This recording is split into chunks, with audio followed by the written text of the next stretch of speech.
semuanya, sebelum kita masuk ke materi komunikasi, ada satu hal yang penting loh yang sering banget kita lupain soal komunikasi, yaitu memahami siapa yang sedang berkomunikasi. Manusia itu kan makhluk yang kompleks nih, jadi kita tidak hanya menyampaikan pesan, tapi kita juga membawa pengalaman kita, emosi kita, dan juga cara berpikir kita yang berbeda-beda nih. Nah, itulah kenapa komunikasi dalam psikologi ini kita harus mengenal manusia sebagai komunikan. Nah, dalam pembelajaran video kali ini kita akan membahas bagaimana psikologi komunikasi memandang manusia serta faktor personal dan situasional yang mempengaruhi perilaku kita loh.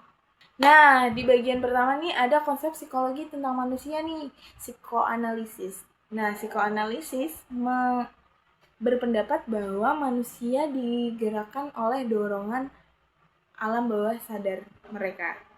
Nah, dalam psikoanalisis ini, Sigmund Freud menggambarkan manusia itu kayak kapal yang dikendalikan oleh 3 kekuatan nih. Ada id, ego, dan superego. Nah, id ini adalah dorongan dasar, kayak dia tuh pengen cepet-cepet, pengen instan, pengen puas. Nah, sedangkan ego itu kayak penengah yang membawa kita kembali ke realistis. Nah, sedangkan superego itu kayak suara hati kita nih yang berisi nilai moral kita. Nah, ketiganya tuh kayak sering berkonflik kan, sering kayak mempengaruhi perilaku kita, berkomunikasi itu kayak gimana. Nah, misalnya nih, kita ingin marah saat tersinggung. Nah, itu masuknya ke id kita, masuknya ke id. Sedangkan ego kita tuh kayak menahan diri karena kayak sadar itu tuh situasinya kayak kurang tepat nih kalau kita sampai tersinggung.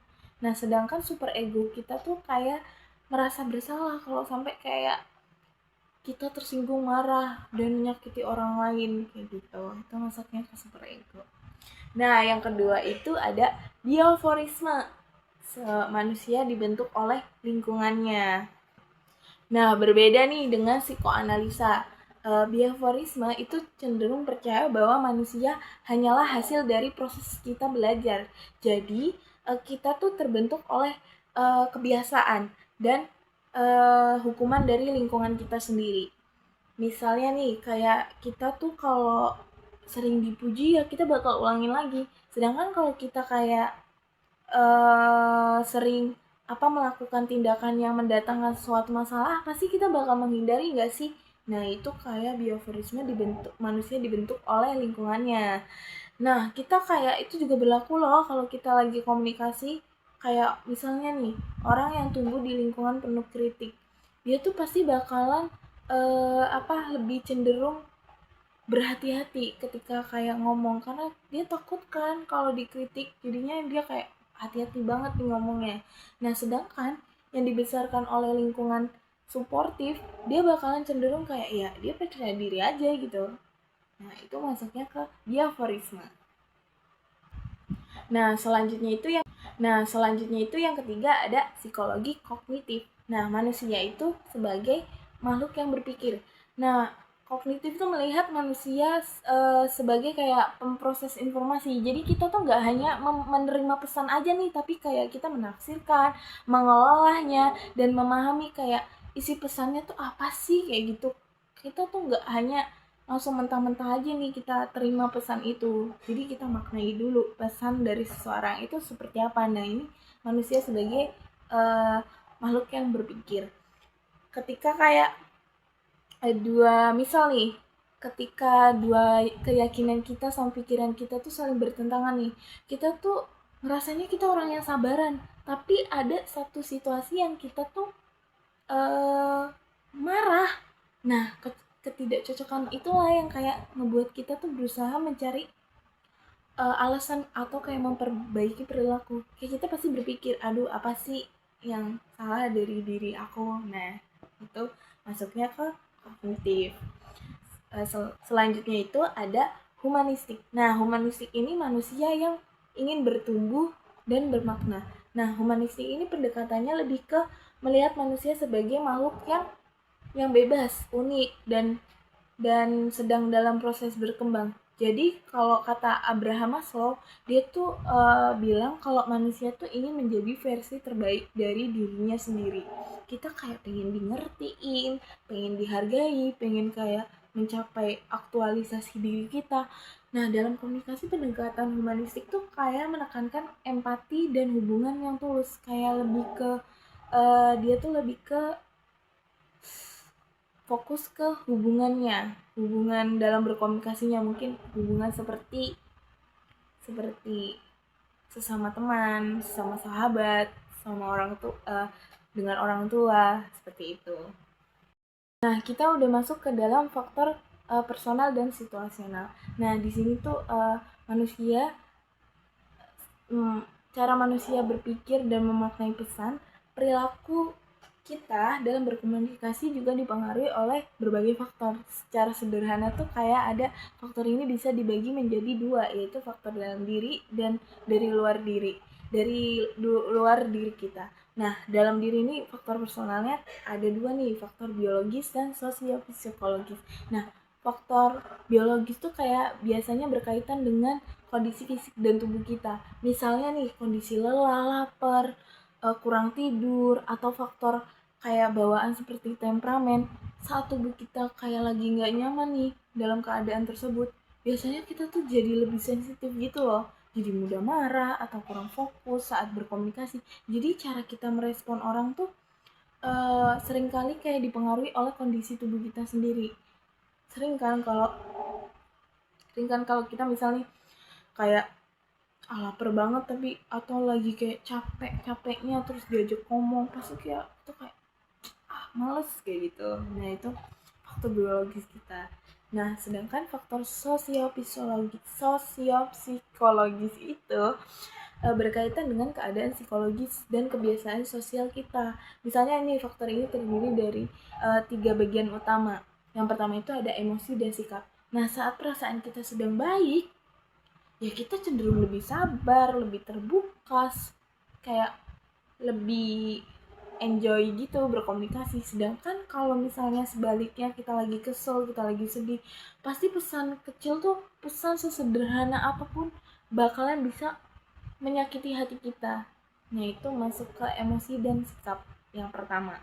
Dan yang kedua itu cara berpikir dan keyakinan kita. Nah, setiap orang tuh kayak memiliki cara pandang yang berbeda-beda kan, dan kepercayaan yang berbeda juga. Nah, cara kita menafsirkan sebuah pesan sangat dipengaruhi oleh apa yang kita yakini. Benar atau salahnya tuh sesuai apa yang kita yakinin. Itu masuknya ke cara berpikir dan keyakinan. Dan terakhir itu yang ketiga itu kebiasaan. Kayak kebiasaan berbicara, bereaksi, atau menanggapi sesuatu tuh kayak yang sudah terbentuk sejak lama itu loh. Sering kali membuat kita kayak bereaksi secara otomatis saja tanpa berpikir panjang. Kayak misalnya kita orangnya tuh belak-belakan atau kayak ya udah kayak ngomong tuh ya udah ceplos-ceplos aja. Jadi pas merespon pesan orang lain ya udah kayak ngalir aja gitu, nggak pernah berpikir panjang. Selanjutnya itu ada faktor dari luar diri kita, yaitu faktor situasional. Nah, selain faktor yang dalam diri tadi, nah lingkungan sekitar tuh juga mempengaruhi perilaku kita loh dalam berkomunikasi dan bersikap berbeda ketika berada di situasi yang berbeda juga. Misalnya nih, lingkungan fisik. Lingkungan fisik kayak cuaca, suhu, kondisi tempat kita lagi berkomunikasi dapat mempengaruhi emosi dan perilaku kita loh. Misalnya kayak nih, cuaca panas, lagi panas-panasnya ngebuat kita tuh kayak lebih mudah emosi. Sedangkan kalau misalnya ruangannya nyaman, terus tenang, orang tuh bakal kayak ya udah terbuka aja berkomunikasi. Nah, tuh faktor lingkungan fisik. Sedangkan yang tata suasana tempat tuh kayak misalnya ruangan terbuka, ruangan yang lebih santai, itu tuh lebih membuat kita tuh nyaman untuk berdiskusi. Sebaliknya kalau ruangannya lebih sempit atau suasananya terlalu formal, misalnya kayak di kelas, itu pasti lebih menjaga sikap kan, kayak tutur kata dan bicara kita bakal lebih terkontrol lagi. Tuh. Terus aturan dan suasana sosialnya nih. Setiap tempat tuh kayak memiliki aturan gak tertulisnya. Kayak misalnya nih tempat ibadah. Orang cenderung lebih tenang dan sopan gak sih kalau di tempat ibadah? Karena kayak menghargai sesama orang yang sedang beribadah. Nah, sedangkan kalau kayak acara di pesta atau tempat kondangan atau tempat santai, orang lebih bebas berekspresi, kayak tanpa sadar kita kayak menyesuaikan perilaku dengan suasananya aja itu tempat tersebut kayak gimana. Nah, itu faktor dari lingkungan, aturan dan suasana sosialnya. Nah, selanjutnya itu ada lingkungan sosial dan teknologinya. Lingkungan sosial ini seperti kelompok, organisasi, dan media sosial yang juga membuat perilaku kita tuh terpengaruhi, membentuk perilaku komunikasi kita. Kayak misalnya lingkungan yang suportif nih membuat orang berani berbicara aja. Kalau kita didukung pasti kita berani kan buat ngomong di depan. Sedangkan kalau lingkungan yang kayak penuh tekanan, penuh tuntutan, pasti membuat kita jadi kayak menutup diri gitu kan. Nah, itu masuk ke lingkungan sosialnya. Nah, dari memahami manusia sebagai komunikan bukan hanya agar kita bisa berkomunikasi dengan baik, tetapi juga agar kita lebih bijak dalam menanggapi orang lain. Kadang kan kita bisa mendengarkan orang lain, tapi kita bingung cara merespon seseorang ketika berkomunikasi itu gimana, ketika cerita kita itu gimana. Nah, kita belajar bahwa setiap orang tuh punya dunianya mereka sendiri, pengalaman mereka sendiri, konteks mereka sendiri masing-masing seperti apa. Nah, semakin kita memahami situasi orang tersebut, kita tuh bakalan kuat loh buat berkomunikasi dengan orang tersebut. Jadi kita bisa membangun sebuah hubungan yang kuat gitu. Jadi terima kasih yang sudah mendengarkan untuk pembelajaran kali ini. Terima kasih. Wassalamualaikum warahmatullahi wabarakatuh. Bye bye.